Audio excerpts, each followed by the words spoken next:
Good morning.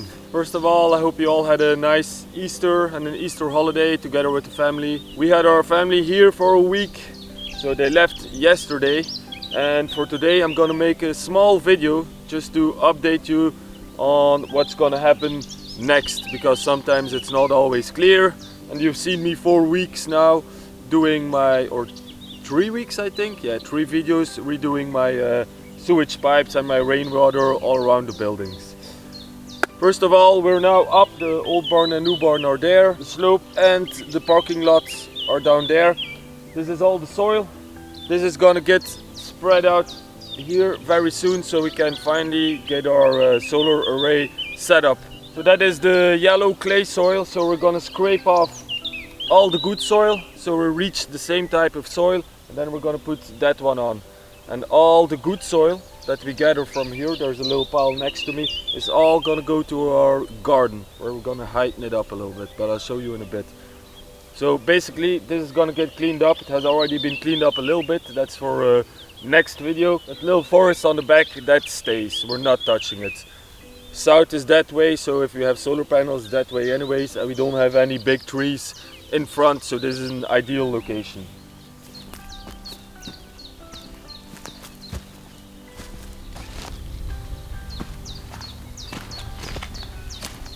Now that I'm up here anyways, might be a nice moment to show you. We've got 1, 2, 3, 4, 5, 6, 7, 8 willows growing here. Because I see it a lot in the comments that people say, oh, plant willows or something that takes up a lot of water on top of the slope, and that's exactly what we did. And they're all growing nicely. I don't come up here very often. The only thing we have is a little bit of damage, sometimes from the little deer that come up here.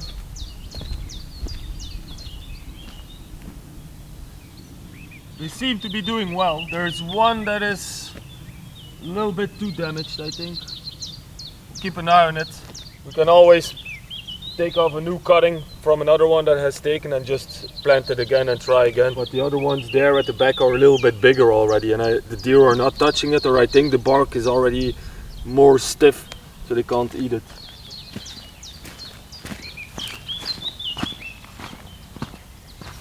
So we just came from there. All these little piles that you see here, that's my doing. I dumped it here when it was still wet, but it all has to go up. But with the big excavator it's way easier than me coming here with little excavator and scooping it up one by one. So everything you see here goes up, and then what we want here, the vegetable garden is over there, driveway is over there. We want to create a path that we can drive on, that goes from the driveway up all the way up to the minimum towards our pad over there, and then we want a little part going to our veg garden. So whenever it is wet we can actually still get up there, because now it's dry, now there's no problem, but the moment it starts raining here, it really rains. And the pile over there that you see, that's what we're going to use to do the gravel pad. That's actually crushed concrete together with the rocks from here that all came from the old barn.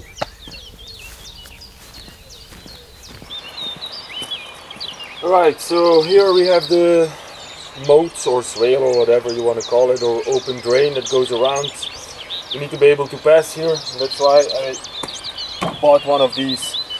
So this will come in here with sand or 0.20 I think, and then on top I'll have to pour concrete because it's not going to be deep enough, and then we can drive over it towards the vegetable garden or up or whatever in the field. And before I forget, the second pipe needs to go up into our other swale, so we can pass over there as well.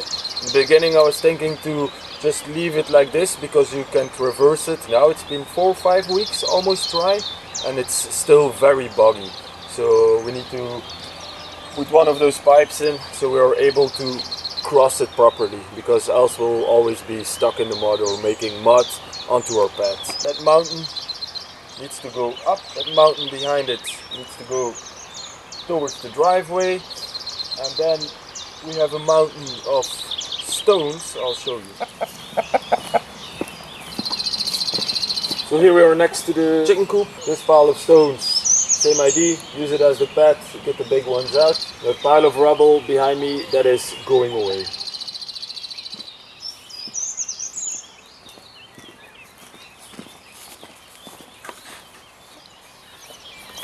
You get the idea a little bit. This pile is good soil and that one is going to the garden. So we're just trying to get rid of all the piles that have been created and get it just all nice and cleaned up for the summer. Because now we are living too much inside of a building yard. We want to get everything that we've done now opened up. We want to close up, we want to get it all finished. And then we can move on to other stuff.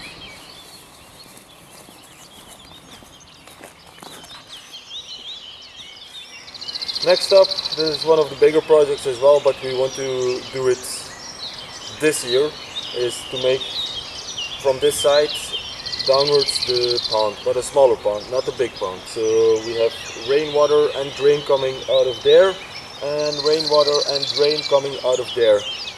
From that tilia tree over there towards the chicken coop is already naturally higher. So what we are going to do is we are going to use all the good soil from digging the pond here and the good soil from on top, and we're going to use it to level out this pad behind us. So we have a little bit of a terrace going on. So you have the driveway, then you will have our garden, our immediate garden where the children will play, and then you'll have the first pond here where everything will collect, and then we'll look to bring it downwards even further, the overflow.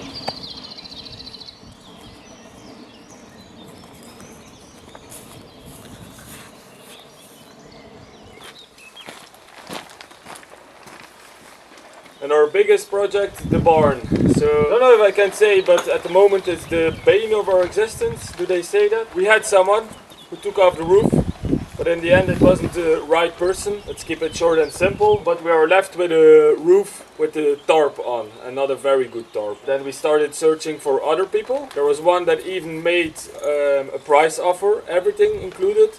And we were actually going to say yes. And then suddenly he came here saying he didn't want to do it. But anyways, doesn't matter. We'll continue searching for someone. But I think in the end it will be me who has to do it. So I'll take you inside. I'll show you what we're gonna do now to make our life easier if I have to tackle the roof.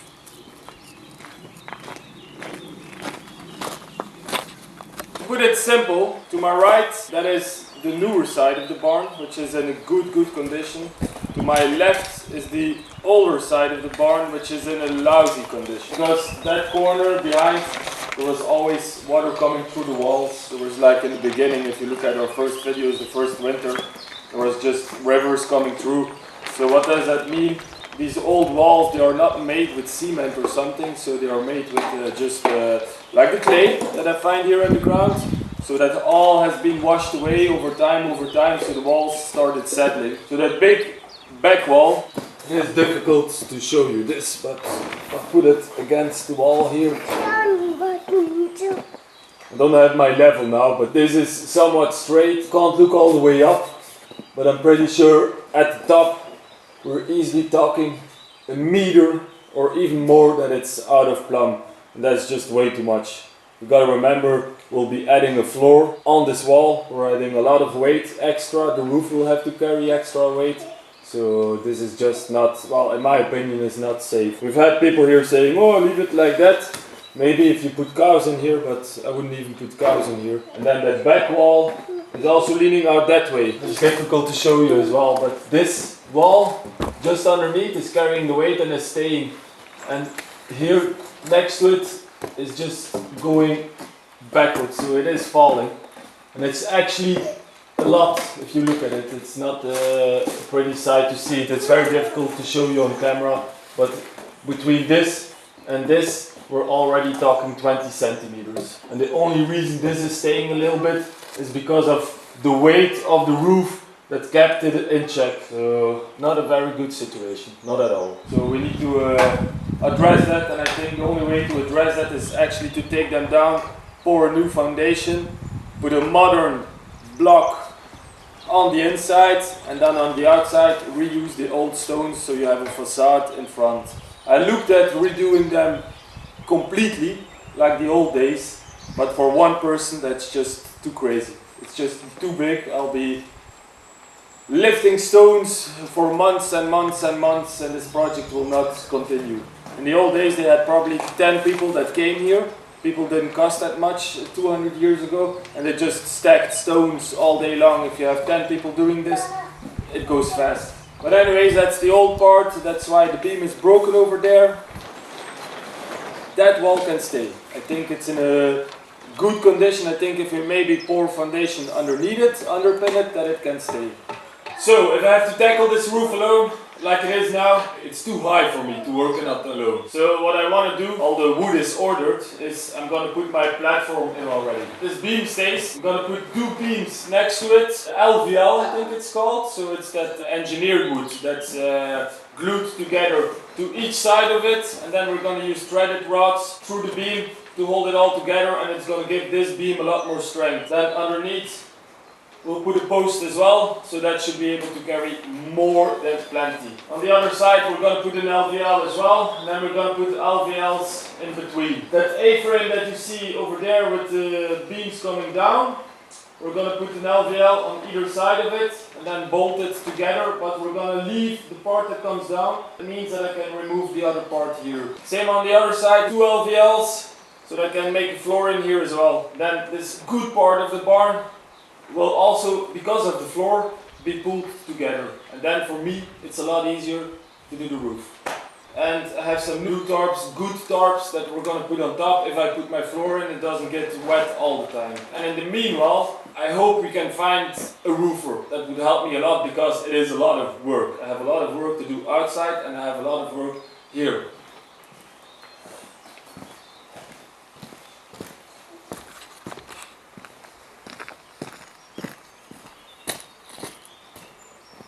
Okay, and then one final project that I'm not looking forward to, because it does cost a lot of money. We're asking price quotes, but normally this kind of wall, sloped, should stay in this area.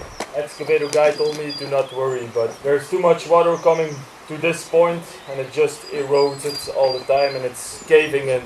So we have to take this off again during the summer or when it's dry, so we don't risk anything. Dig it straight against the border. Then we need to put concrete blocks with a drain and gravel behind, so we can hold it all back. I'm not worried about the soil actually pushing once those blocks are in its place. It's just the water that we need to evacuate towards there. So the drain behind and the gravel behind that concrete block wall will be very important. Also note why concrete blocks is, if we take gabions, costs a lot of money as well. Gabions, they're not cheap. You have to buy the rock, then you have to buy the gabion steel cages, then you have to fill them. And it's not like you can just chuck it in. You have to really take care filling them, so you fill all the voids so they have some weight to them. So that's why we're going with concrete blocks. Also because a gabion steel cage you have to stagger. So we're gonna lose more space, while those Lego blocks we can just put straight. Well, we have to put them a little bit on an angle, a little bit, so, but you can put them straight and we'll have more space. And our goal was always to be able to pass here, so that's why we're going with the concrete Lego blocks. On camera you can't tell it, but this is 20 meters and we have to go 3 blocks high minimum, so that's meter 80, and then we're still not at the height, but we're going to see with a meter 80 if we have enough, because I did calculations and I think just in concrete blocks we're looking at 5,000 euros without transport, and I think you need 3 lorries to get the blocks over here, so this is going to be a nice hole in our budget.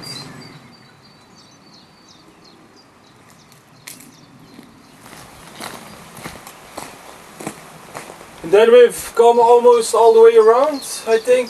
We started up there, we went all the way around to the garden, to the barn, to the wall, and then what we still have to finish here is this moat that is still getting water. It's now 4 or 5 weeks and it's been dry weather, and there's still loads of water in it and still loads of water coming out of the wall. I don't know if you can see it actually, but you can see all the different sources coming down.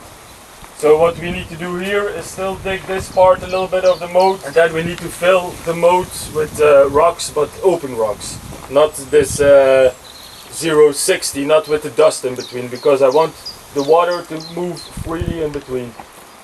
So that's another thing, and then we need to stabilize that slope with plants as well.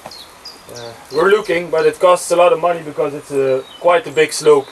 So we're gonna put that netting on that I take off here and then plant in between. But it's a task that I can't wait too long because I already see weeds are starting to grow. That's the tour, a little bit of what we need to do. Plants might change or will change. We have a lot of stuff planned, but it will depend a little bit on if we can find some people to help us as well.